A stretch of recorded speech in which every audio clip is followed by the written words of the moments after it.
Thanks very much, Mr. Chairman, and thank you very much for being the original co-sponsor of this bill. It is very much appreciated.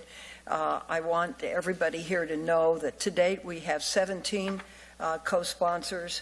Senator Blumenthal is one, Senator Susan Collins, Senator Cortez Masto, Senator Donnelly, Senator Ernst, Senator Flake, Senator Franken, I mentioned Senator Grassley, Senator Harris, Senator Hirono, Senator Klobuchar, Senator McCaskill, Senator Nelson, Senator Rubio, Senator Shaheen, Senator Warren, and Senator Young. And we are delighted to have them aboard all as original co-sponsors. And I want to thank you for working with me and for your help of your staff. Everybody's been quite wonderful. I'd like to just recognize a few people who are here.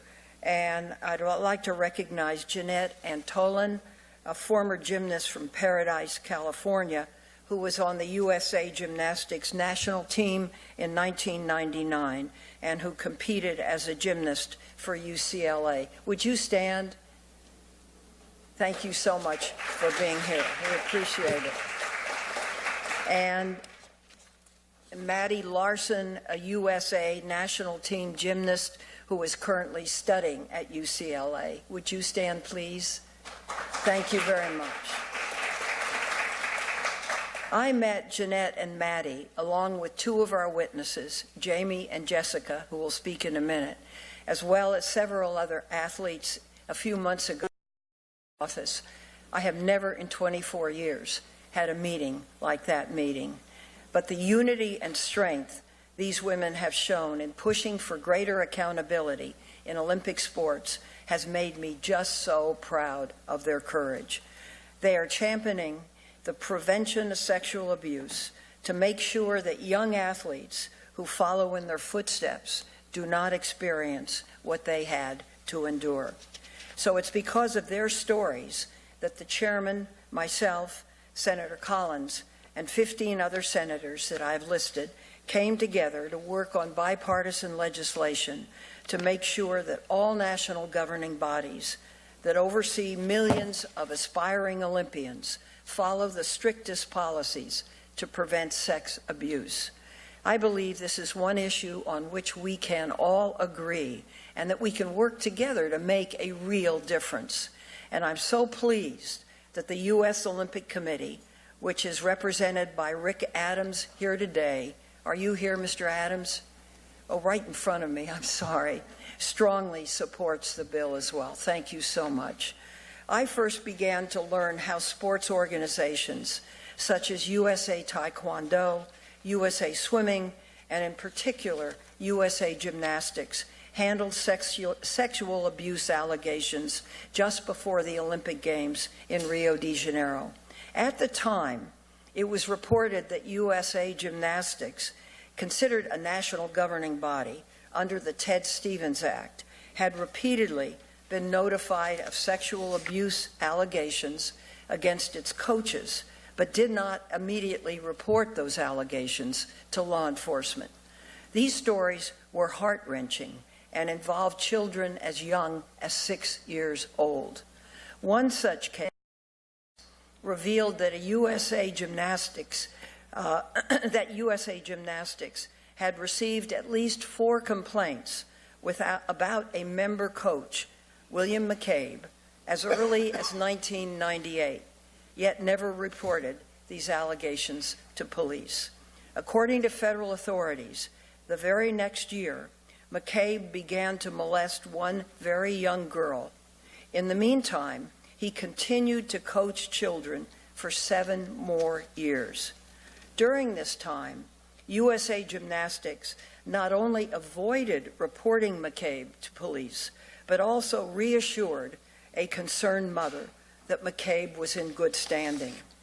McCabe was ultimately convicted of sexual exploitation of children in 2006 after a mother went directly to the FBI. He is now serving a 30-year sentence in federal prison. Following the Olympic Games last summer, victims from all over the country began to come forward to talk about their abuse, and the culture of money and medals, we found, had taken priority over their safety.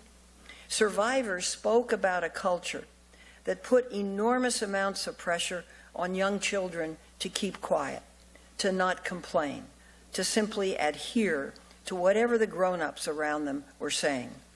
One mother wrote the Judiciary Committee to bring to our attention complete complaints about a USA gymnastics team doctor that went reported to the police for 5 weeks.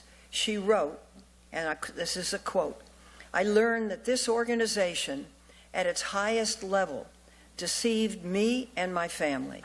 This organization not only to protect my daughter, but when they realized she had been molested, attempted to hide it." Mr. Chairman, I request that that letter be entered into the record. Without objection, it will be entered. Thank you. No mother should ever have to experience that kind of pain. Before I discuss the bill we've introduced, I'd like to note that the committee invited USA Gymnastics Board Chairman to testify here today, but he declined the invitation. He did, however, request that a statement be entered into the record which indicates the organization's support for the bill and its enactment, and I ask that that be entered into the record. Without objection, it will be entered. Mr. Chairman, the bill that you and I and the members here today introduced 3 weeks ago will lead to more accountability and oversight within USA Olympic team sports. First, the bill mandates that those officiated with national governing bodies such as USA Gymnastics and USA Swimming must report child and sex abuse, child abuse and any sex abuse, as soon as possible to law enforcement. Second, the bill reforms the law that allows minor sex crime victims to sue their perpetrators. The bill also lengthens the statute of limitations for victims to sue their perpetrators, drawing from a bill that Senator Cornyn and I introduced earlier this year. It extends the statute of limitations from age 21 to 28, or alternatively, 10 years after the victim actually realizes the injury or violation. And third, the bill specifically delineates the responsibilities for all 47 national governing bodies chartered under the Ted Stevens Act. Under the bill, those bodies must train members and implement and enforce policies to accomplish several things. First, members must report immediately sex abuse to law enforcement. 2, members must be allowed to easily report sexual abuse complaints to national governing bodies, such as a 24-hour hotline and other authorities, easy for a youngster to access.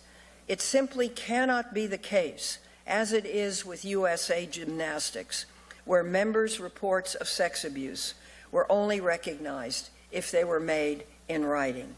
Third, adults other than parents should be prohibited from one-on-one situation with minors without being an observable and interruptible distance from another adult.